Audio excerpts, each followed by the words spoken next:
You're listening to Wild About Arizona, the official podcast of the Arizona Game and Fish Department. Well, finally, the temperatures are starting to drop. What does that mean for fishing in Arizona? Hi, I'm Andy Clark, statewide reservoir habitat and angler liaison for the Game and Fish Department. Joining me this morning is Chase Newlon and Alec Young of our R3 program. We're going to go through their program today, and welcome. Chase, tell us all about you and your program. Thank you. So the R3 program is our recruitment, retention, and reactivation program. Our main goal is to get people into the outdoors and fishing so that way we can fund conservation and wildlife in the future, because we want to create the next version of what we have today. Yeah, I'm Alec Young. I'm the Trout Unlimited R3 coordinator. It's a shared position with the Game and Fish Department. I'm basically aligned with everything Chase just said. I'm helping him accomplish that goal. Also doing some things with Trout Unlimited to push what we're trying to get accomplished in the state of Arizona as far as conservation and angling. Great. Well, I'm sure happy to have you guys on the show. It's a super important program and something that the Game and Fish Department has dabbled in over the years, but I think recently the really renewed efforts to do this, and it's super important to keep people who are fishing and coming back year after year. We've had an issue with that.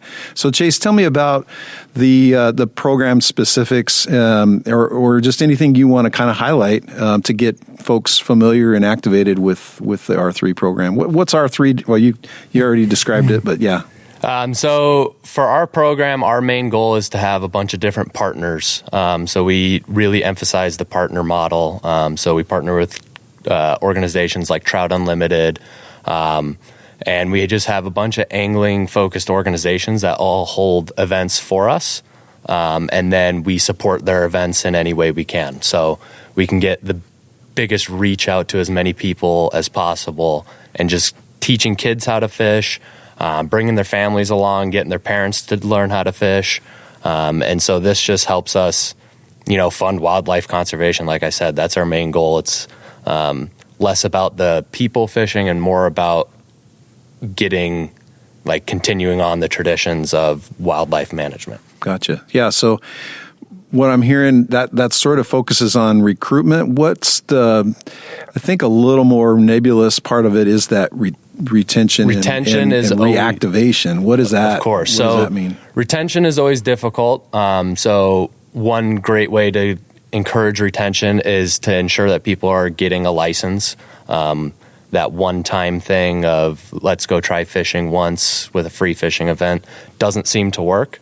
So if we get people to get a license, they have that encouragement that all year they can use that fishing license, not just a one-time activity. So that gets people to get kind of hooked on it and keep coming back and try and going fishing. And then the reactivation element is, people stop fishing for a lot of reasons, but getting maybe that parent that hasn't gone fishing in a few years because they just had a kid, that sort of thing, they didn't have the time, getting them back out into the outdoors, introducing their kids into fishing and just reigniting that passion for it. Right. Yeah. In past jobs, I was the sport fish program manager for 8 years, and then out in the regions for many years before that. And yeah, just dealing with anglers and figuring out what drove them to keep fishing. What is the dividing lines between just once or twice a year I can just get out when I can, and making that jump into, I've got a lot of gear, I got a lot invested, I can do this. I choose to spend my time doing this, and that's a trick one. Yeah. So Alec, why is that all important with Trout Unlimited specifically? Yeah, so just some background about Trout Unlimited for those who may not be super familiar with what we're trying to do. Originally founded in 1959 by a group of 15 fishermen in Michigan. They were concerned with the habitat they were fishing. They wanted to keep it around for future generations. And from that, it's grown to an organization that has 1,500, 1,600 employees at the moment. And it's a membership-based organization. So an initial donation gets you involved in a local chapter. And I think right now we're at about 200,000 in membership, and that's growing every year. In Arizona, we have 3 chapters. We've got a Northern Arizona chapter, a Phoenix chapter, and a Tucson chapter. And we're seeing our numbers grow as far as involvement. To continue that, my position is kind of been created to sustain those numbers as well as do everything that Chase just described. And especially in R3, the recruitment side of things, we're trying to get as much youth initiative as we can, retention, like he said, bridging that gap from going fishing once to becoming something that you do regularly, looking at events that do that. And then another big thing that I want to point out as far as reactivation is Arizona is a big transplant state. And so a lot of people I talk to, especially in the trout world, came from somewhere else where they did it one way and they've since moved to Arizona and don't really understand where to go, what to do differently. So having events where we can give that education to people that are new to the state, I think is a big deal in R3 as well. Yeah, no, really good points. So yeah, I mean, and over the years, talk with lots and lots of anglers that come here that are new and say, how do I get started? You know, I used to fish for walleye or trout or bass or whatever in the state I was from, and I just don't know how to start in Arizona because there are some unique situations in Arizona, the deep water retention reservoirs, as well as, you know, we don't have a lot of big rivers in Arizona, rivers that you would call a river if you were from the Midwest or from the South or the East. There are more creeks, you know, and our creeks are usually dry. So Arizona puts up some challenges that could be boundaries. And so I know that's part of your program, trying to overcome that, and just fisheries management in Arizona in general, to try to overcome that sort of where do I start, you know, and fishing in general. And maybe Chase can talk about, you know, what's sort of the prescription to get people started. And I know for me, it was like friends. You want to be with friends and family. Yeah, so social support is one of the best ways to keep people fishing and get them into fishing. And so we kind of attack this problem with our Fish AZ network, and this is, you can find it at www.azgfd.gov/fishaz. And so this is just a collection of different events. It's a great place to get started. There's tons of beginner events on there. There's tons of developing events on there. So you can learn anything from just what's your basic rod reel, cast a line into one of your community waters, or we're trying to develop it and get into, you know, backpack fly fishing, like hike-in sort of events where people can learn the full range of different things you can do here in Arizona. So that's where I would go if I was directing someone new into fishing. Right.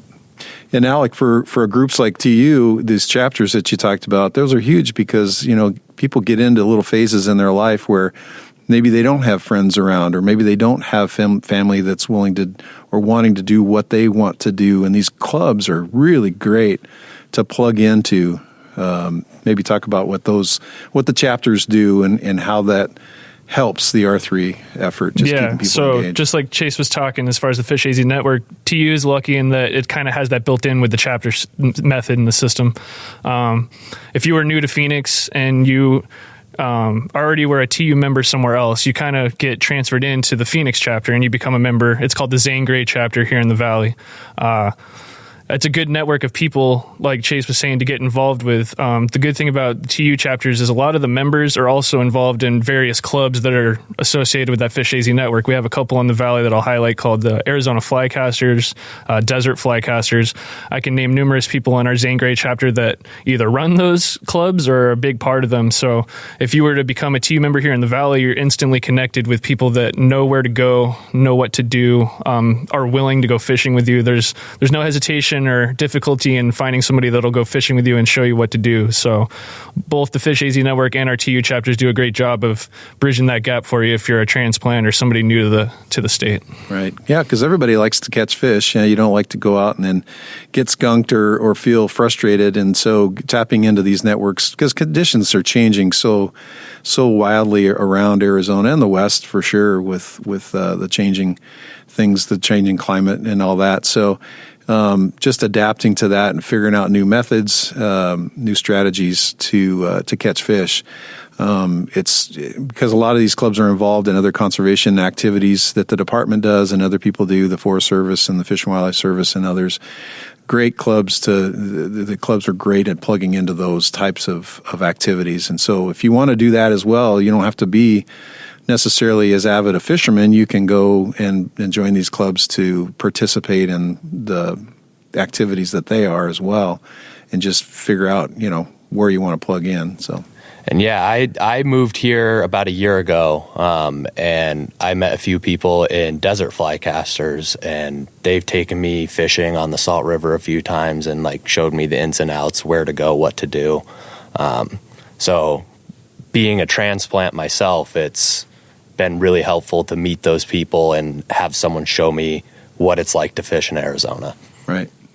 That's kind of maybe a caveat catching fish is, the temperatures are going down, and at least residents here in Phoenix, it seems still hot. And being a native, it's always hot, 100 degrees into October, and it's just one of those times for folks here that I've just had enough. Just had enough of the heat.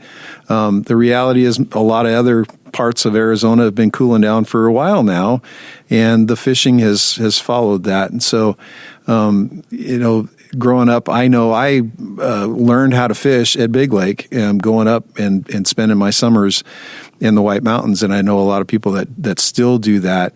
Unfortunately, with the climate change or the warming, the conditions that we're experiencing more frequently these days, the summer fishing is going to be somewhat reduced.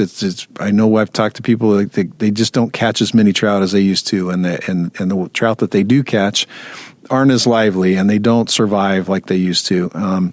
So the general pattern is right now we're as a department try to change that sort of culture to get people to start fishing a little bit later in the year. And if you are up fishing summertime, just count on keeping what you catch, because most of the trout that, especially the stockers, but even the wilder, the fish that may have been in there a while, they just aren't going to make it. They're really stressed.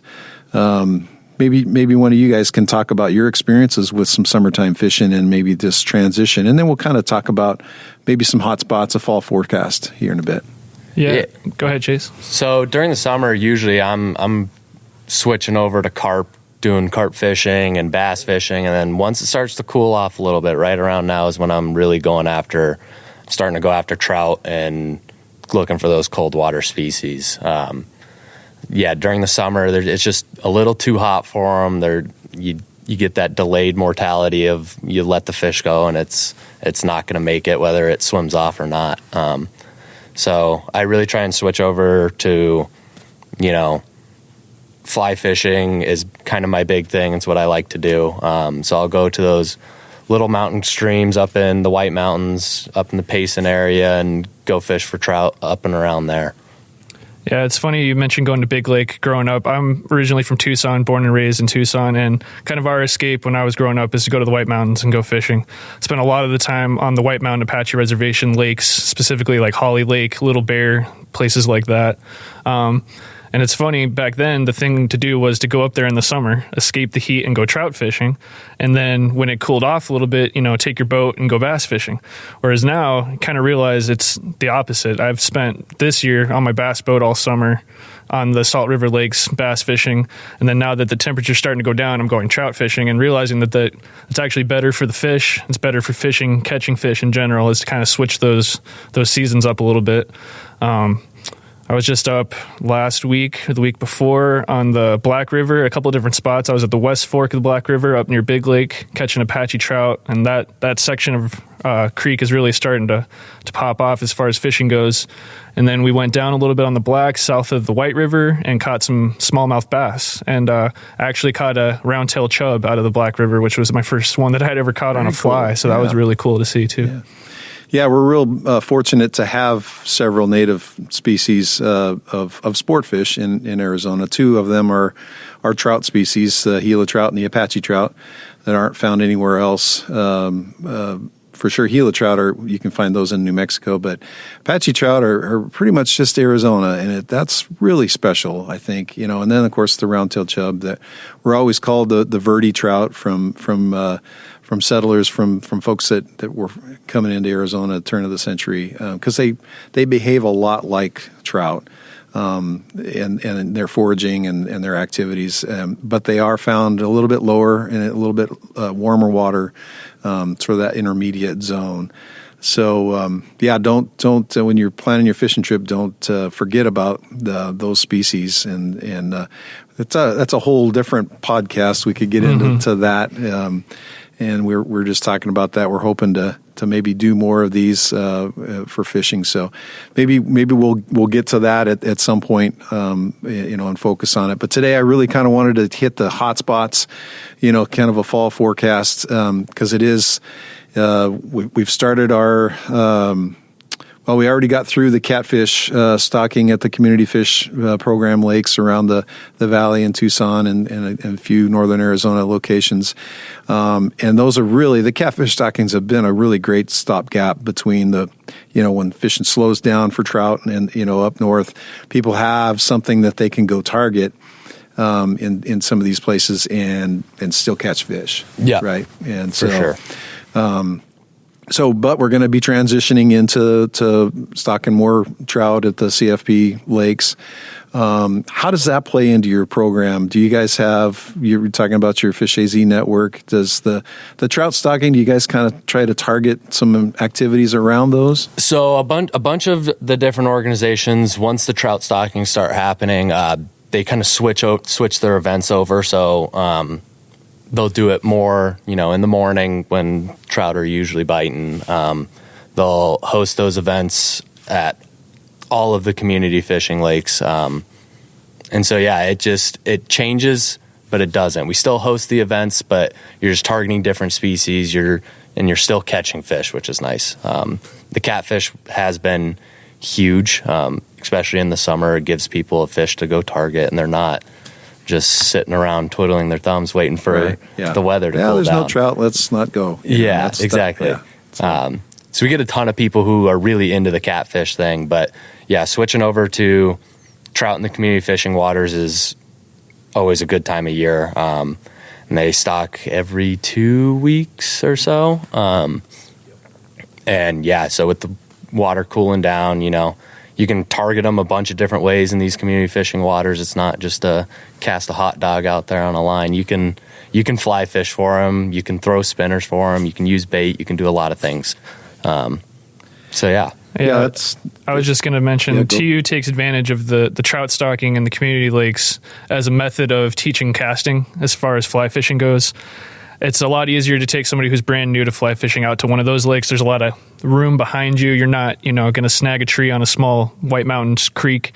So we take advantage of that with the clubs we mentioned earlier, and we bring, newer people to the fly fishing world out to those lakes to teach them how to cast. It's just a lot easier. You have a lot more margin for error, and it's not easier to catch fish, but you have a higher success. You're only fishing a small amount of water, and really lets us teach people how to cast without the fear of getting snagged in a tree or the pressure of putting it right where it needs to be. Right. No, good points.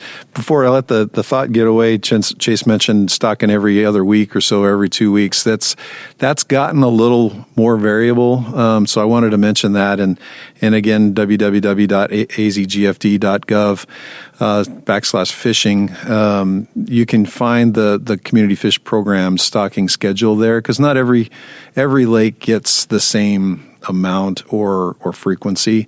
Those CFP program lakes are based on agreements we have with those communities, mostly cities, but there are other entities, not just cities, that we enter into agreements with, and we may not be able to provide as frequent a stocking, especially with the trout and the prices, like everything.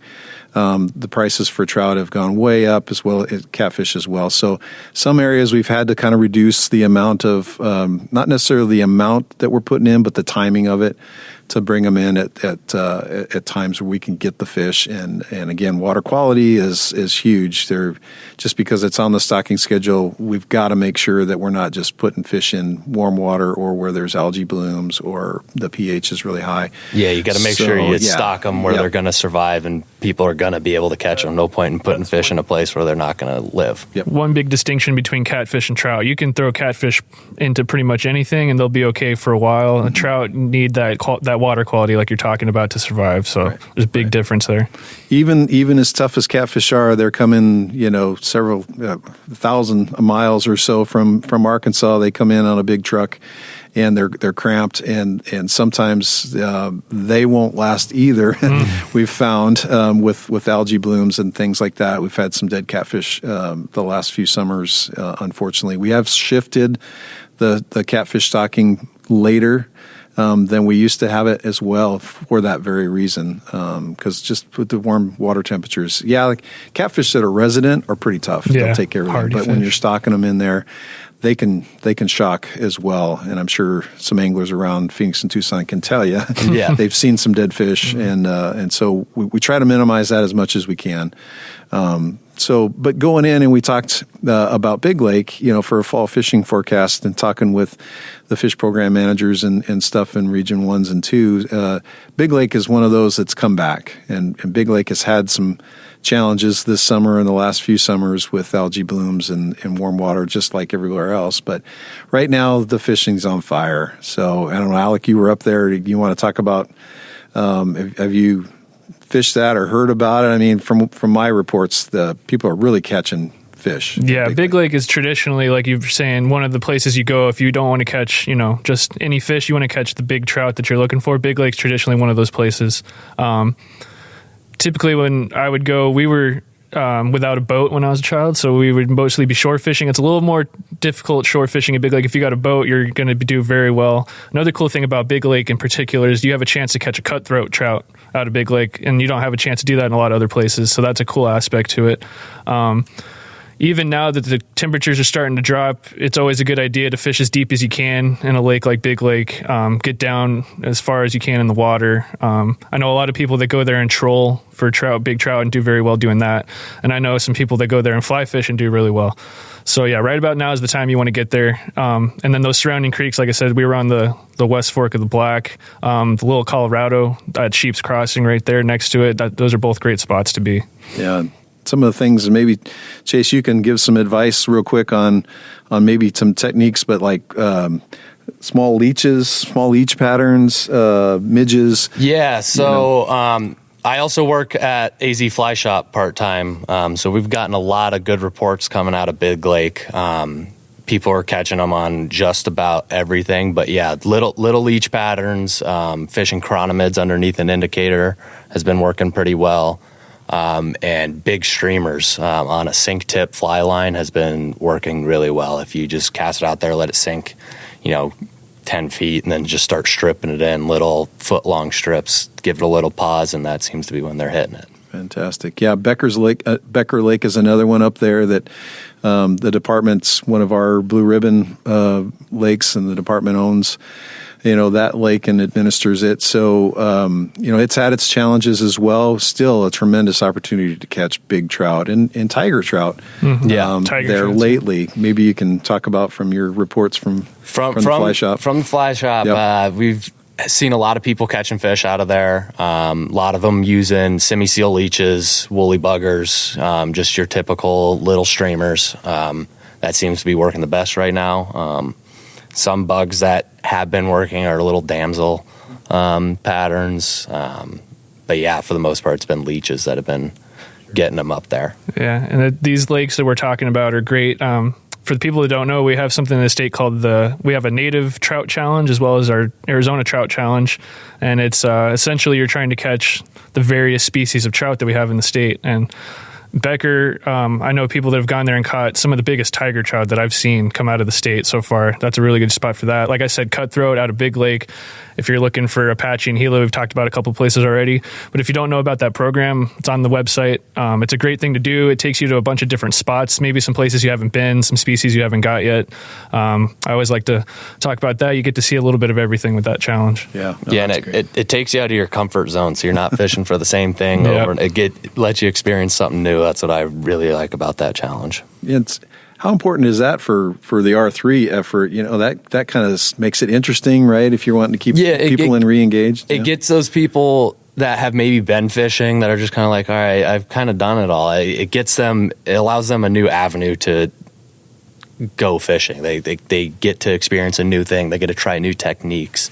So it just makes them a more well-rounded angler instead of just that guy that only catches stalker rainbows. Then you got, you can get your tiger trout, you can get grayling here, you can get a whole bunch of different species. So is that fisherman's conundrum? Do I got a 3-day weekend? Do I go somewhere where I know and I'm going to catch the fish that I know I'm going to catch, or do I take the risk and go somewhere that I haven't been and get something I haven't got? That challenge gives you a little bit of both. Yeah. Nice. Good. I mean, Willow Springs and Woods Canyon Lakes are two sort of sleepers with the tiger trout. For folks that pay attention a little bit more, it's not a sleeper because both the last state records have come out of those two lakes for tiger trout. So big tiger trout in those, and they're not what lots of people target. Those are a couple of our most popular catch and release or catch and keep. Rainbow lakes, they get a lot of fish. We stock a lot of fish in both those lakes, and folks can get to them. Lots of camping, but man, there's some big tigers in there. Yeah, there's some really big fish in there. We've had a few people come in, show us the pictures. A lot of them doing basically the same thing, throwing a sink tip fly line with some big streamers on it, and they're catching decent fish, 18 inches and above. So. Both those lakes you just mentioned are really versatile too. So you've got the attraction of catching big fish. One program that TU ran over the summer, we've done it for a couple years now. We run a fish camp in conjunction with the Grand Canyon Council of Scouts, so the Boy Scouts, Girl Scouts of Arizona. And we did a 3-week-long, 1-week each session for about 10 to 12 kids, ages 13 to 17. And for one day out of each week, we went to either Woods Canyon or Willow Springs.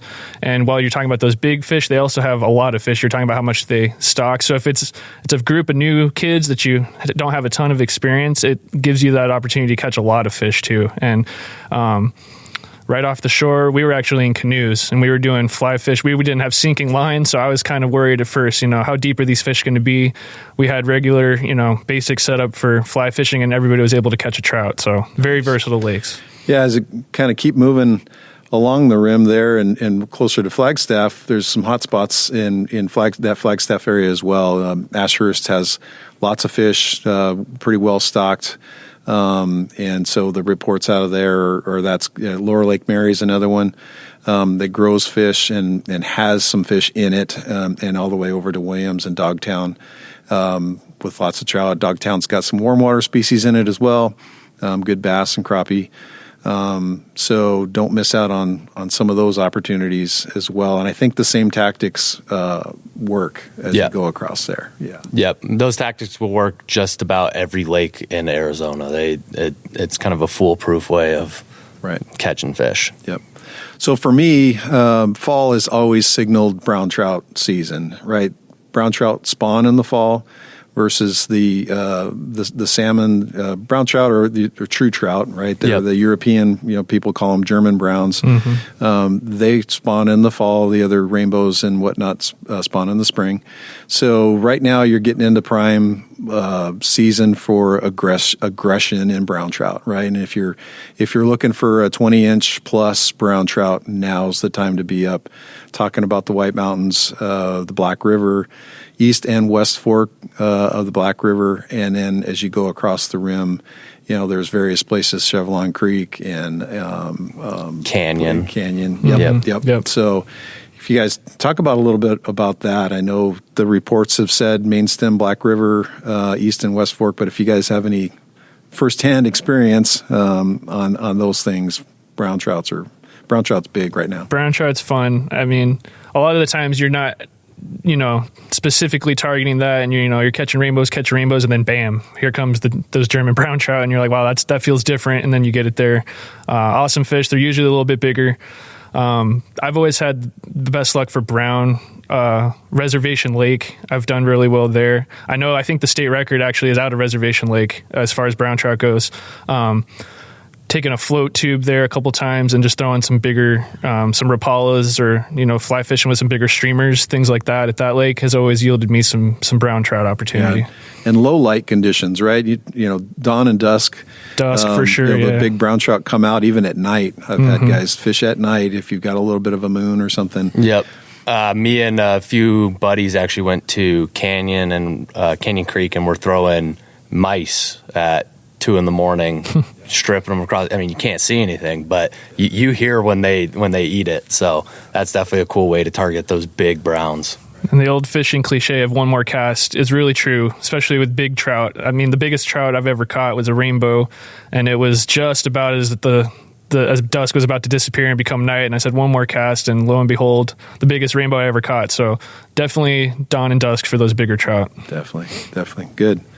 Again, there's really wasn't a brown trout stocked into those Flagstaff waters this year. Tiger trout, there's some good, going back to tiger trout, which are half brown, half cutthroat, right? It's a hybrid between the two. So not real sure, what those guys do in the fall, but I suspect they probably behave a lot like a brown trout, or could. So there could be a little enhanced aggression in them. So Marshall Lake's got a good stocking of brown trout. It's a little weedy. It's a little marsh up there.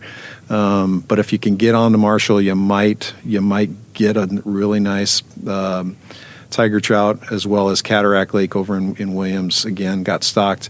Not many reports of folks catching them there, but if you're wanting to try one of those new places that you don't know real well but has a lot of potential, those two places closer to Flag might be good bets. Yeah. For people that don't know, tiger trout's relatively new in Arizona as far as fishing opportunities. For people that haven't seen them, they're called tiger trout because of the patterns on them. They have kind of a tiger stripe look to them. But another reason they're called tiger trout is because of that aggressive nature. They're an aggressive trout. They get that from the brown trout lineage that they come from. So when you do catch them, they're a good fight. They are aggressive. So really fun to catch. Yep. Nice.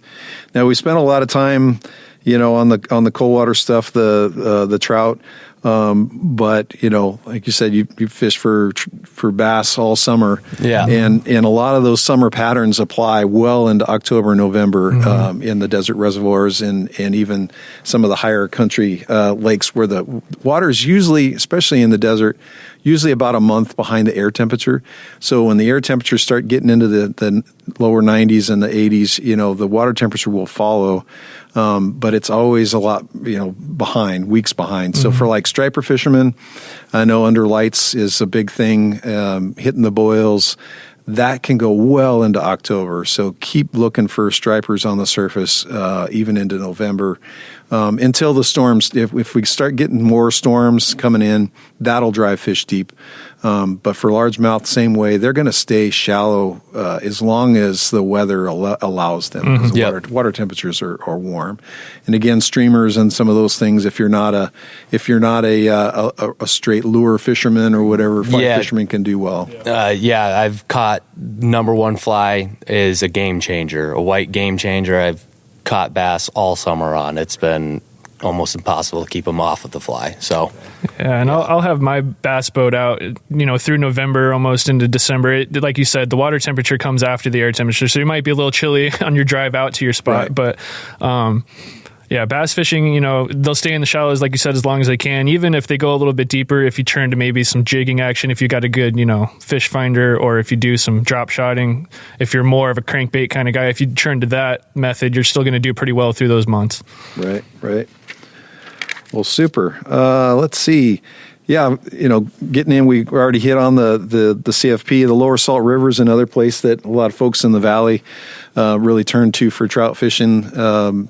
same kind of concepts, but don't sleep on the lower salt. Sure. The salt system has a fair amount of water. Roosevelt is still looking really good, so I think the releases will stick to the typical pattern. Usually goes over to the Verde system in the wintertime, and they kind of shut off Stewart Mountain, but that can be November-ish. And you start fishing Fondy Sutton and below there. Any advice on the lower salt? I know guys are. Yes, we'll start stocking trout in there. But if you like those native fish, there's also the Sonoran sucker down in there, and those are a ton of fun to catch on a fly rod.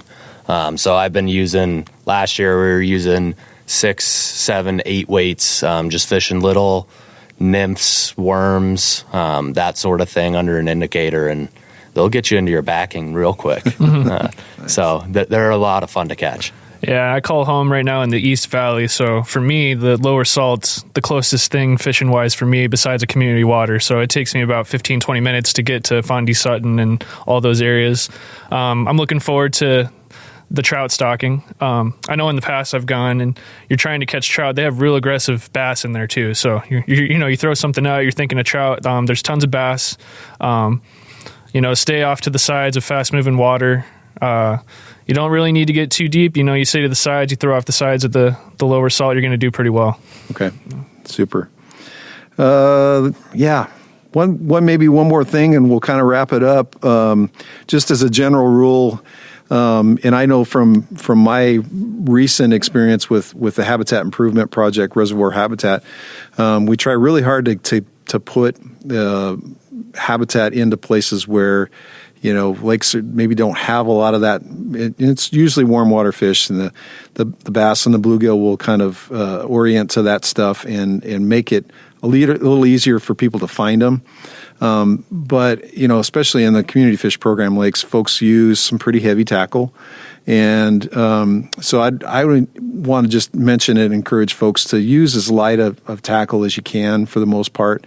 You just don't need to use, and again, this is a whole different podcast. We can talk about line selection and, that kind of thing and tactics. But again, and I think, Alec, you hit on it earlier that people get into a groove. They know what they use. They've always used that. Grew up fishing with 80-pound test, or, I'm being a little dramatic, but really heavy line, a little heavy lures and heavy hooks that you probably just don't, you don't, it's not probably, you don't need that. As a matter of fact, your catch rates go way up if you reduce that. But a lot of this habitat gets removed, gets dragged in. People hang up on it because they have a lot of weight and they're fishing the bottom. They're going to encounter these habitats. If you do see some of that habitat, leave it where it is, and try not to be dragging it in. We spend a lot of money and time putting those things in. It's for anglers to concentrate fish and make fishing better. It doesn't always work. We get that. And if we put it too shallow, we need to adjust that. We want to work with fishermen on that too. But just as a general rule, and as you go up north too, in the summertime, folks fish in willow and woods and that, they use a lot of different strategies that aren't as successful. So I don't know, any words to the wisdom on that as well? Yeah. If you find yourself struggling, especially if it's a place there's fish, I think downsizing is always a great way to go. You just, you downsize your line, your hook, the weight that you're using, and more often than not, you're going to find a fish that way. You talk about structure. I know we have on our website that we keep mentioning, we have a great map, especially of the Salt River lakes, of where we've put those habitats in that I've utilized a lot and kind of mark it on my boat and go fish those. So they're definitely helpful. As far as the community waters, actually, it's not that you can't catch big fish. One of the bigger catfish I've ever caught was in Silverbell Lake in Tucson. It was about a 10-pound catfish. It was pretty big for a community water, but I caught that on 15-pound braided line. I wasn't using 80-pound test, a regular offset catfish hook with one sinker. I wasn't using anything drastic or crazy, and that was one of the bigger catfish I've ever caught, especially out of a community water. So definitely downsize if you find yourself struggling. It'll probably benefit you for sure. Yeah, and using that lighter line, it kind of stops you, it stops a bunch of extra line getting put into the lake. People aren't going to break off as much because they can't break the line. They're not cutting their lines off. So you're not getting all tangled up in everyone else's stuff. yeah, that lighter line you'll still be able to catch the fish. They're not so crazy big that you can't use 15-pound and they're going to break your line. So, Yep. And if you are practicing catch and release in places up like we'll mention Silver Creek, have a catch and release trophy area up there this time of year.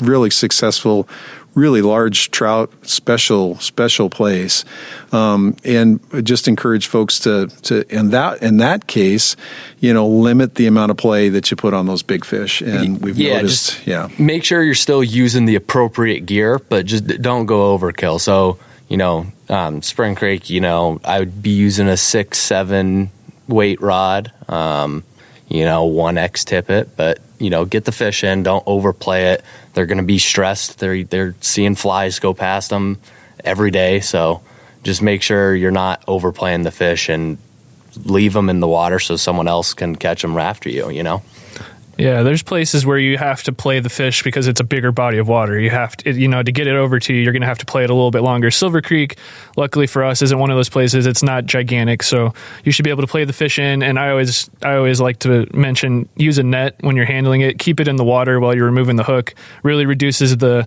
chances of anything bad happening to the fish, hurting itself on the dirt and getting something in its gills, things like that. So that definitely helps. Yep. Definitely, and something you mentioned about line. Do us all a favor and take as much trash and line home with you as you can and get it in the trash can, because a lot of these lakes get an awful lot of fishing pressure, and there's an awful lot of fishing line and trash that get left behind. And for folks that we share these areas with, they don't like that too much, as well as other anglers. It's nothing more frustrating. More crazy than walking up and snagging on someone else's line. So. One very cool activity that is very centric to that we're going to actually list on the Fish AZ network coming up pretty soon is our Salt River Saturdays program, where TU and Arizona Game and Fish, we're actually going to go down to the lower salt and do a mass cleanup as far as any kind of fishing line, just trash. TU, obviously, we're big fly fishermen in general, but we really want to see the habitat flourish and keep those cold water systems clean and keep that water quality up. So that'll be coming out pretty soon, listed on the Fish AZ network, and you can sign up, and we'd love to have as many people as we can get help us clean up our streams. Awesome. Yeah, I've been to one of those events before. It's really cool. You pick up trash for an hour or whatever it is, and then there's tons of people there that if you want to come and fish after the event, they are more than happy to stay and teach you how to cast, where to target the fish. So that's a good event for someone maybe new into fishing that wants to, feel like they're making an impact on the environment around them, but also learn how to fish while doing it. For sure. Lots of, like we said before, if you're new to the area, want to meet people, it's a great networking thing. And we have a lot of people that maybe don't even like fishing, and they're just there because they hike it, like you said, and want to see that garbage picked up. So absolutely. Yeah. No, great. Well, I want to wrap it up. I really want to thank you, Chase and Alec, for joining us. I think the program, the R3 program, is, like I said, super important and going to be instrumental for the anglers of Arizona moving forward. Just keeping folks engaged and out there doing the various things that we talk about. And again, visit our website, www.azgfd.gov/fishing. There's stocking schedules there.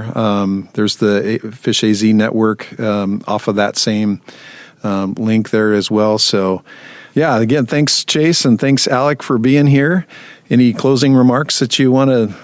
Just thank you for having us on the podcast. It was great to, talk to people, get this information out. Yeah, thank you again. Great talking with you. And if you see us out in the field or, need any more information, don't be afraid to talk to us. We'd love to have a chat with you as well. Thanks for listening. Visit us online at www.azgfd.gov.